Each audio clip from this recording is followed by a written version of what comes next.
नमस्कार. गुढीपाडव्याचा सण जवळ येतोय आणि गुढीपाडवा म्हणजे आपल्या मराठी महिन्यातला पहिला दिवस, मराठी नवीन वर्षाची सुरुवात. तर हा दिवस आपण काहीतरी गोडधोड करून साजरा केला पाहिजे. कुणाच्या घरी या दिवशी पुरणपोळी बनते, तर कुणाच्या घरी काहीतरी गोडधोड श्रीखंडपुरी, आमरसपुरी असे बनतात. तर आज मी झटपट बनणारी आमरसपुरीची थाळी दाखवणार आहे. वेळेचं योग्य नियोजन असेल आणि थोडीशी पूर्वतयारी असेल तर अशी ही थाळी बनवायला जास्त वेळ लागत नाही. यामध्ये मी छान टम्म फुगलेल्या पुऱ्या कशा बनवायच्या, झटपट आमरस कसा बनवायचा, एक पातळ भाजी दाखवते बटाटा आणि वाटाण्याची, ती कशी बनवायची, पुलाव राईस दाखवला. या उकाड्यापासून आपल्याला थोडंसं संरक्षण मिळावं म्हणून मी थोडंसं मसाला ताकाची रेसिपी दाखवलेली आहे. चवीला थोडीशी मेथीची भाजी आहे. तर अशा या झटपट बनणाऱ्या रेसिपीज दाखवलेल्या आहेत. सोबतच यामध्ये मी खेकडा भजी कशी बनवायची तेही दाखवलेलं आहे. तर अगदी झटपट बनणारी थाळी आहे, पटकन बनते. तर आज आपण ही कशी बनवायची ते पाहणार आहोत. तर वेळ न घालवता आपण ही थाळी कशी बनवायची ते पाहूयात. तर थाळीची सुरुवात आपण मेथीची भाजी बनवण्यापासून करणार आहोत. तर इथे मी साधारण एक जुडी मेथीची भाजी आदल्या दिवशी छान निवडून ठेवलेली होती. उन्हाळा आहे त्यामुळे ही थोडीशी भाजी सुकल्यासारखी होते. तर यामध्ये मी साधारण 2 ग्लास पाणी ओतून ठेवणार आहे. यामुळे काय होईल, थोडीशी भाजी टवटवीतही होईल आणि पाण्यामध्ये बुडल्यामुळे तिच्यात जर काही घाण असतील, मातीचे कण असतील तर तेही निघून जातील. तर ही आपण अशी भाजी एकदा धुवून घेणार आहोत आणि पाण्यामध्येच व्यवस्थित अशी बुडवून ठेवणार आहोत. भाजी अशी पाण्यामध्ये बुडवून ठेवली की ती शिजायलाही जास्त वेळ लागत नाही. तर आता गॅसवरती आपण एक कढई ठेवली आहे. यामध्ये आपण 2 चमचे तेल घालणार आहोत आणि तेल व्यवस्थित गरम करून घेणार आहोत. तेल व्यवस्थित गरम झालं की यामध्ये आपण 1 चमचा जिरी घालणार आहोत आणि जिरी व्यवस्थित तेलामध्ये तडतडली पाहिजे, छान फुलली पाहिजे. तर जिरी व्यवस्थित फुलली की यामध्ये मी लसणाच्या 5-7 पाकळ्या नुसत्या ठेचून घेतलेल्या होत्या त्या घालणार आहे. तर हाताने छान ह्या ठेचून घेतलेल्या आहेत यामध्ये घालायच्या. सोबतच 3 ते 4 हिरव्या मिरच्या मी बारीक चिरून घेतलेल्या आहेत त्याही घालायच्या आणि लसूण आणि हिरवी मिरची तेलावरती आपण छान परतून घेणार आहोत. ही छान खमंग अशी भाजली गेली पाहिजे. तर लसूण आणि मिरची थोडीशी छान भाजली गेली की यावरती आपण चवीनुसार मीठ घालणार आहोत. मीठ शक्यतो ह्याच स्टेजला घालायचं, त्यामुळे काय होतं, पूर्ण मेथीच्या भाजीला हे मीठ लागतं. तर आता यामध्ये ही आपण जी भिजवून ठेवलेली मेथीची भाजी होती ती घालायची. तर ही सर्व मेथीची भाजी आपण यामध्ये घालणार आहोत आणि हलक्या हाताने ही सगळी आपण तेलावरती छान परतून घेणार आहोत, एकजीव करून घेणार आहोत. ज्यामुळे जे आपली मिरची, मीठ आहे ते सगळं या मेथीच्या भाजीला व्यवस्थित लागलं पाहिजे. तुम्ही पाहू शकता की ही थोडीशी तेलावरती परतली गेली की याचा कलर चेंज होतो. आता आपण झाकण ठेवणार आहोत आणि ही छान शिजवून घेणार आहोत. तर साधारण 3 ते 4 मिनटं झाकण ठेवल्यानंतर पुन्हा झाकण काढून ती हलवून घ्यायची. मिठामुळे या मेथीच्या भाजीला आधी पाणी सुटतं आणि नंतर ते पाणी आटतं. तर तुम्ही पाहू शकता की आधी पाणी सुटलेलं होतं, याला छान पाणी, आणि आता हे पाणी आटलं गेलेलं आहे. तर पूर्ण पाणी आटलं की समजायचं मेथीची भाजी पूर्ण छान शिजली आहे. तर यामध्ये मी 2 चमचे शेंगदाण्याचा कूट घालते. शेंगदाण्याचा कूट घालणं ऑप्शनल आहे. आमच्या इथे शेंगदाण्याचा कूट आवडतो त्यामुळे मी घातलाय. तुम्हाला आवडत नसेल तर नुसती मेथीची भाजी शिजल्यानंतरही गॅसची फ्लेम बंद करू शकता. तर आता ही व्यवस्थित शिजली गेलेली आहे. तर गॅसची फ्लेम बंद करणार आहोत आणि ही आपण साईडला ठेवणार आहोत. आता आपण पुरीसाठी पीठ मळून घेणार आहोत. तर यासाठी मी एका पसरट भांड्यामध्ये 1 वाटी गव्हाचं पीठ घातलंय आणि यामध्ये साधारण 1.25 चमचे बारीक रवा घातलेला आहे. रव्यामुळे पुरी जास्त वेळ फुलून राहते आणि तिला छान लाल कलर येतो. तर यासोबतच चवीनुसार मी यामध्ये मीठ घातलंय आणि आपण हे थोडं थोडं पाणी घालून घट्ट मळून घेणार आहोत. आता पुरीचं पीठ आपण हे ते जास्त घट्ट मळून घेणार आहोत, कारण उन्हाळ्याचे दिवस आहेत. पीठ जास्त वेळ भिजायला घातलं तर ते पातळ होऊ शकतं आणि पातळ पिठाच्या पुऱ्या कडक होतात. त्यामुळे इथे आपण तुम्ही पाहू शकता की घट्टसर असं पीठ मळून घेतलेलं आहे, भरपूर घट्टसर पीठ मळून घेतलंय. आता यावरती मी थोडंसं तेल घालणार आहे आणि तेलामध्ये पुन्हा हे पीठ छान घोळवून घेणार आहे. यामुळे काय होईल की पुरी आपली छान मऊसूद राहील. तर व्यवस्थित तेलावरती हे पीठ छान मळून घ्यायचं आणि हे भिजायला ठेवायचं. तर साधारण एक अर्धा तास आधीच पुरीचं पीठ मळून घ्यायचं, जास्त वेळ आधी मळून घ्यायचं नाही. तर याचा छान गोळा करून घेणार आहोत आणि यावरती झाकण ठेवून हे पुरीचं पीठ आपण भिजायला ठेवणार आहोत. हे भिजल्यामुळे यातला जो रवा आहे तो पण छान फुलेल. तर हे बाजूला ठेवूयात. आता एका बाउलमध्ये मी साधारण इथे 1 वाटी बासमती तांदूळ घेतलेला आहे. पुलावसाठी मी इथे लॉंग ग्रेनचा तांदूळ घेतलेला आहे. तुम्हाला जो तांदूळ आवडेल तो तुम्ही घेऊ शकता. आता यामध्ये थोडंसं पाणी घालून हा तांदूळ आपण स्वच्छ धुवून घेणार आहोत. स्वच्छ चोळून धुवून घ्यायचा, त्यामुळे ज्याच्यावरचे जर काही घाण असेल किंवा काही कीटकनाशक मारले असतील तर तेही निघून जातात. आता हे स्वच्छ पाणी काढून घेतल्यानंतर यावरती आपण 1 ते 1.5 वाटी पाणी घालून घेणार आहोत आणि हा तांदूळ आपण भिजवून घेणार आहोत. तर तांदूळ आपण भिजायला ठेवतोय. आता तोपर्यंत आपण आमरस करून घेणार आहोत. तर इथे मी 2 हापूस आंबे घेतलेले आहेत. हे सगळी थाळी मी 2 लोकांना पुरेल एवढी दाखवते, त्यामुळे मी जास्त प्रमाणात केलेली नाही आहे. तर हे आंबे 2 ते 3 पाण्याने स्वच्छ धुवून घेतले आणि आता अंगठ्याच्या साह्याने असे खालून वरपर्यंत हे छान दाबून घ्यायचे. यामुळे काय होतं, याचा सगळा रस मोकळा होतो आणि आमरस बनवायला जास्त वेळ लागत नाही. तर देठाकडचा भाग अंगठ्याने दाबायचा आणि दुसऱ्या हाताच्या बोटांनी हे असं दाबून घ्यायचा. त्यामुळे त्याचा रसही बाहेर येत नाही, कारण तो आपण अंगठ्याने दाबून धरलेला असतो. आता याच्यावरचा असा देठ काढून घ्यायचा आणि हे आंबे आपण ह्या भांड्यामध्ये छान पिळून घेणार आहोत. तर व्यवस्थित खालून पिळून घ्यायचे. त्यामुळे काय होतं की सगळा कोळीचा भाग आणि सगळा जो रस आहे तो पटकन निघतो. तर तुम्ही पाहू शकता की यातला सगळा रस छान मोकळा झालेला आहे, त्यामुळे आपल्याला आमरस बनवायला जास्त वेळ लागत नाही. तर आपण दोन्हीही आंबे इथे छान पिळून घेतलेले आहेत आणि हे छान आता व्यवस्थित यातला सगळा रस काढून घ्यायचा. हा रस काढून घेतल्यानंतर आपण कोळीचा जो रस आहे, गर आहे, तोही असा छान हाताने काढून घेणार आहोत. आता काही लोकांना हा असाच आमरस आवडतो किंवा काही लोकांना थोडंसं पाणी घालून आवडतं. तर तुम्हाला जर पाणी घालून आवडत असेल तर थोडंसं यामध्ये पाणी घातलं तरी चालेल. चवीपुरतं मी यामध्ये थोडंसं मीठ घालते आणि साखर घालते. तर 2 लोकांसाठी 2च आंबे मी बनवते, 2च आंब्याचा रस बनवते. त्यासाठी मी इथे साधारण 3 चमचे साखर घातलेली आहे. आता ही साखर आपण या विस्करच्या साह्याने व्यवस्थित मिक्स करून घेणार आहोत आणि विस्करने मिक्स केल्यामुळे यामध्ये जर काही गाठी असतील तर त्याही व्यवस्थित निघून जातात. आमरस बनवताना शक्यतो असाच बनवायचा. मिक्सरला बनवला तर त्याची चव बिघडते, चव बदलते. तर आता आपला आमरस तयार झाला आहे. हा आमरस आपण फ्रीजमध्ये थंड करण्यासाठी ठेवणार आहोत. आता आमरस थंड करायला ठेवला आहे, त्यासोबतच आपण मसाला ताकही बनवणार आहोत. तर एका मिक्सरच्या जारमध्ये मी साधारण अर्धी वाटी दही घेतलेलं आहे. या दह्यामध्ये आपण छोटे 2 तुकडे हिरव्या मिरचीचे घालणार आहोत. सोबतच इथे मी फ्रेश पुदिन्याची पानं घेतलेली आहेत. तुमच्याकडे पुदिन्याची पानं नसतील तर पुदिन्याची पावडर वापरली तरीही चालेल.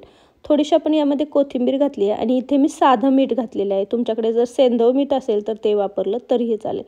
सोबतच यामध्ये मी थोडीशी जिरा पावडर टाकली आहे आणि जेवढं आपण दही घेतलेलं तेवढंच मी यामध्ये पाणी घातलेलं आहे आणि हे व्यवस्थित मिक्सरला छान फिरवून घ्यायचं. ऑन ऑफ करत 1-2 सेकंद हे व्यवस्थित फिरवून घ्यायचं. यामुळे छान ही मिरची आणि पुदिन्याची पानं बारीक होतात. तर आपलं हे मसाला ताक छान तयार झालं आहे. हेही आपण थंड करण्यासाठी फ्रीजमध्ये ठेवणार आहोत. तर आता आपण भाजीची तयारी करून घेऊयात. यासाठी मी 1 मोठ्या आकाराचा बटाटा आणि अर्धी वाटी वाटाणे हे छान पाण्यामध्ये असे बुडवून ठेवलेले आहेत. तुम्ही पाहू शकता की बटाट्याचे मी जास्त बारीक काप केलेले नाही आहेत. तर हे व्यवस्थित आपण असे पाण्यामध्ये बुडवून ठेवायचे. त्यामुळे काय होतं, बटाटा आपला काळा पडत नाही आणि वाटाणेही जर काही घाण असेल तर ती निघून जाते. तर हे बाजूला ठेवूयात आणि आपण ह्याच्यासाठी एक वाटण काढून घेऊयात. तर मी मिक्सर जारमध्ये 7 ते 8 लसणाच्या पाकळ्या, 1 इंच आलं आणि थोडंसं खोबरं छान बारीक करून घेतलेलं आहे. बारीक तुकडे करून घेतलेले आहेत आणि सोबतच मूठभर मी यामध्ये कोथिंबीर घालते आणि याचं आपण एक छान फ्रेश वाटण करून घेणार आहोत. तर तुम्ही पाहू शकता की हे छान मी असं बिना पाण्याचं बारीक वाटण करून घेतलेलं आहे. आता झटपट भाजी बनवायची म्हणून मी ती कुकरमध्ये बनवते. तर या एका कुकरमध्ये आपण 2 चमचे तेल घेणार आहोत. तेल व्यवस्थित गरम झालं की यामध्ये आपण 1 चमचा जिरी घालायची आणि जिरी ही छान तडतडली गेली पाहिजे. जिरी व्यवस्थित तडतडली गेली, तेलामध्ये फुलली की यामध्ये मी बारीक चिरलेला 1 कांदा घालते. तर मी कांदा भरपूर बारीक चिरून घेतलेला आहे. तुम्ही किसून घेतला किंवा मिक्सरला वाटून घेतला तरीही चालेल. आणि यामध्ये सोबतच आपण थोडेसे कढीपत्त्याची पानं टाकतोय. कढीपत्त्यामुळे आपल्या भाजीला फ्लेवर छान येतो. आणि आता या दोन्ही गोष्टी तेलावरती आपण व्यवस्थित परतून घेतलेल्या आहेत. कांद्याचा कलर बदलला की यामध्ये आपण हे तयार केलेलं वाटण घालणार आहोत. आता हे वाटणही आपल्याला 2 ते 3 मिनटं तेलावरती छान परतून घ्यायचं आहे, कारण वाटणामध्ये जे साहित्य होतं ते सगळं कच्चं होतं. त्यामुळे याचा कच्चेपणाचा वास येऊ शकतो. त्यामुळे हे तेलावरती व्यवस्थित छान परतून घ्यायचं. याला थोडंसं तेल सुटलं की यामध्ये आपण 1 टोमॅटो बारीक चिरून घेतलेला आहे तो घालणार आहोत. तुम्ही या जागी टोमॅटोची प्युरीही घालू शकता. हे व्यवस्थित मिक्स करून घ्यायचं. वाटण करपू नये म्हणून सतत हलवत राहायचं. हे व्यवस्थित मिक्स करून घेतलं की यामध्ये चवीनुसार मीठ घालायचं.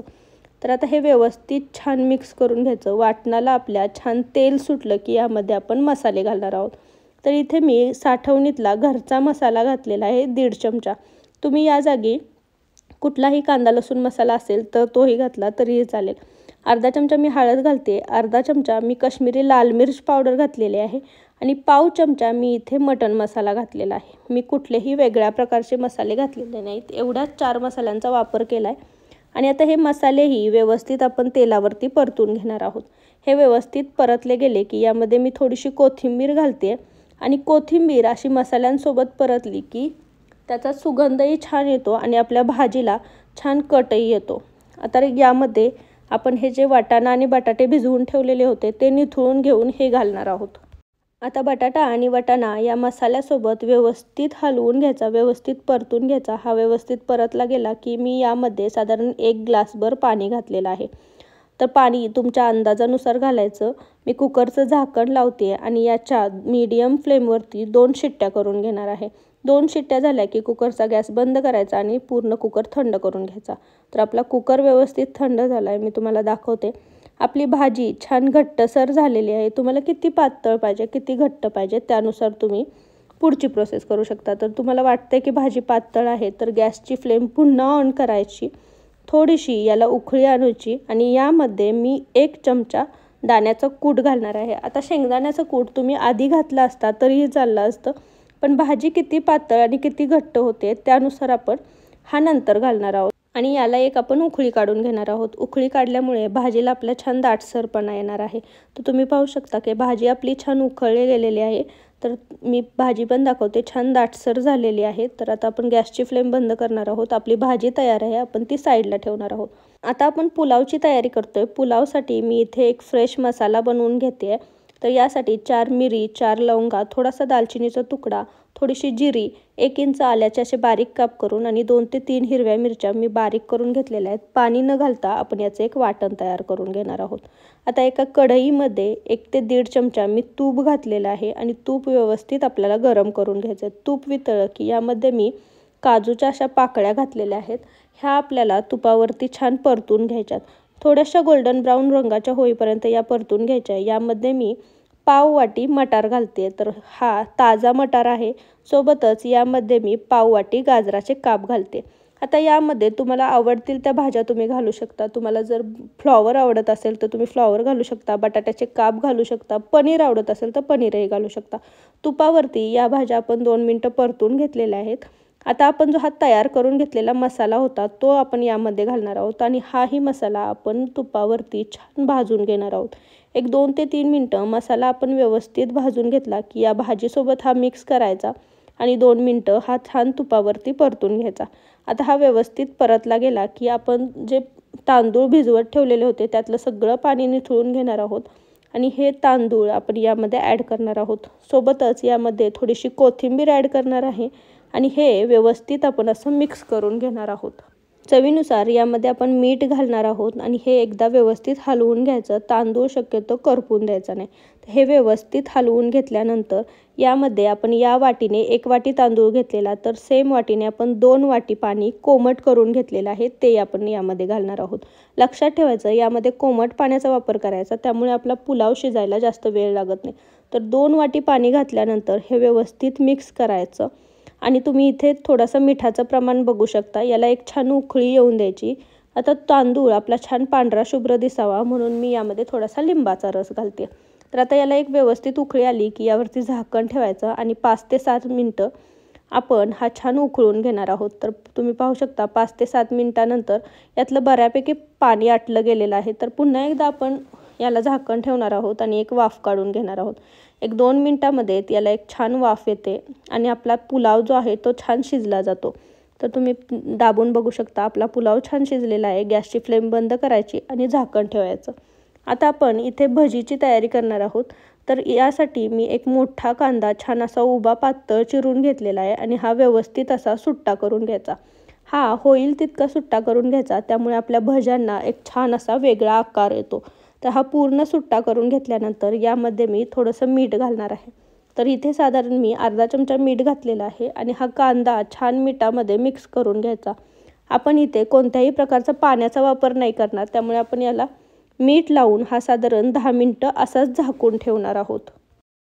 10 मिनिटांनी झाकण काढल्यानंतर तुमच्या लक्षात येईल की कांद्याला छान पाणी सुटलेलं आहे. तर कांद्याला व्यवस्थित आपलं पाणी सुटलेलं आहे. तर आता इथे मी 1 चमचा ओवा घेतलेला आहे. ओवा छान हातावरती सगळा चुरगळून घ्यायचा. त्याने खूप छान स्मेल येतो आणि आपण हा सगळा कांद्यामध्ये मिक्स करणार आहोत. सोबतच छोटा अर्धा चमचा मी यामध्ये काश्मीरी लाल मिर्च पावडर वापरते. 1 चमचा आपण यामध्ये तांदळाची पिठी घालणार आहोत. त्यामुळे आपली भजी छान कुरकुरीत होणार आहेत. आता तुम्हाला जर लाल मिर्च पावडर घालायची नसेल तर तुम्ही आलं, लसूण आणि हिरवी मिरची बारीक करून तीही वापरू शकता. आता यामध्ये मी पहिल्यांदा 2 ते 3 चमचे फक्त बेसन पीठ घालणार आहे आणि यामध्ये हा कांदा व्यवस्थित मिक्स करून घेणार आहे. बेसन पीठ फक्त कांद्याला कोट होईल इतकंच वापरायचं आहे. त्यामुळे जास्त पाणी न घालता व्यवस्थित असं हे बेसन पीठ आपण यामध्ये मिक्स करून घेणार आहोत. आता तुम्ही पाहू शकता की मी यामध्ये थोडाही पाण्याचा वापर केलेला नाही आहे. तर हे व्यवस्थित मिक्स केलं की यामध्ये थोडीशी कोथिंबीर घालायची. आपल्या कांद्याला मिठामुळे छान पाणी सुटतं, त्यामुळे याला पाण्याची गरज लागत नाही. तर हे झाकून ठेवणार आहोत आणि तेल गरम करायला ठेवणार आहोत. तर तेल आपलं छान गरम झालेलं आहे. तेल व्यवस्थित गरम झालं की यामध्ये आपण भजी सोडणार आहोत. तर याला कसलाही आकार द्यायचा नाही. जसे कांदे आपण हाताने उचलू तसे हे भजी सोडायचे. त्यामुळे याला छान वेडावाकडा आकार येतो, खेकड्यासारखा आकार येतो. त्यामुळे याला खेकडा भजी म्हणतात. तर तुम्ही पाहू शकता की मी 2 ते 3 भजी यामध्ये टाकल्यात आणि ह्या छान गोल्डन ब्राऊन रंगा होईपर्यंत आपण तळून घेणार आहोत. तर 1-2 मिनिटांनी ह्या छान पलटून घ्यायच्या. कांद्यामुळे याला आपण जास्त पीठ लावलेलं नाही, त्यामुळे ह्या भजी पटकन क्रिस्पीसर होतात आणि यांना छान कलरही येतो. तर तुम्ही पाहू शकता की याला छान असा गोल्डन ब्राऊन रंग आलेला आहे. तर आता हे आपण तेलामधून काढून घेणार आहोत. छान यामधलं सगळं तेल निथळून घ्यायचं आणि या भजी ज्या आहेत त्या आपण एका टिश्यू पेपरवरती काढून घेणार आहोत. आता सोबतच यामध्ये पापड आणि कुरडई आपण तळून घेणार आहोत. तर पापड मी इथे तळून घेते आणि पापड तळून झाला की कुरडई आपण यामध्ये तळून घेणार आहोत. तर तुमच्या आवडीनुसार तुमच्या घरात उपलब्ध असेल त्या गोष्टी तुम्ही तळू शकता. ताटाला लावण्यासाठी या गोष्टी खूप छान दिसतात आणि छानही लागतात. त्यामुळे मी पापड आणि कुरडई तळून घेते. तर मी या कुरडईची ही रेसिपी टाकेल. तुम्ही पाहू शकता तेलात टाकल्यानंतर ही फुलून दुप्पट होते. तर ही व्यवस्थित आपण अशी ही तळून घेणार आहोत आणि हेही सगळं तेल निथळून एका टिश्यू पेपरवरती आपण काढून घेणार आहोत. तर आपल्या सगळ्या गोष्टी तयार झालेल्या आहेत. आता आपण पुरी लाटून घेणार आहोत. तर मी दाखवते. आपलं पीठ छान मऊ झालेलं आहे. तुम्ही पाहू शकता की आपण पीठ किती घट्टसर मळलेलं. उन्हाळ्यामुळे हे थोडंसं पातळ होतं. तर आता लिंबाच्या आकाराचा आपण याचा एक गोळा करून घेणार आहोत. थोडासा गव्हाच्या पिठामध्ये घोळून आपण हा छान लाटून घेणार आहोत. तर पुरी जास्त पातळ लाटायची नाही. पुरी जर जास्त पातळ लाटली तर ती कडक होते. तर ही तुम्ही पाहू शकता की मी जास्त पातळसर लाटलेली नाही आहे. थोडीशी जाडसर लाटली की ही छान टम्म फुगते. तर मी तुम्हाला दाखवते. ही छान अशी आपण जाडसर लाटून घेतलेली आहे. तर आता तेल आपलं व्यवस्थित छान गरम झालं आहे. त्यामध्ये पुरी सोडायची आणि झाऱ्याच्या साहाय्याने याच्यावरती असं तेल टाकायचं. त्यामुळे पुरी दोन्ही साईडने छान टम्म फुगते. तर आपली पुरी तुम्ही पाहू शकता की छान गोल गरगरीत फुललेली आहे. 1-2 मिनटं ही एका साईडने अशीच ठेवायची आणि नंतर पलटून दुसऱ्या साईडनेही छान तळून घ्यायची. तर आपली पुरी छान गरगरीत तळली गेलेली आहे. याला थोडासा गोल्डन ब्राऊन रंग येईपर्यंत ही तळून घ्यायची. तुम्ही पाहू शकता. तर आता यातलं सगळं तेल निथळून आपण ही काढून घेणार आहोत. तर आपली आता थाळीच्या सगळ्या गोष्टी तयार झाल्या आहेत. तर आपण थाळी सर्व करूयात. तर छान थंडगार आमरस आहे.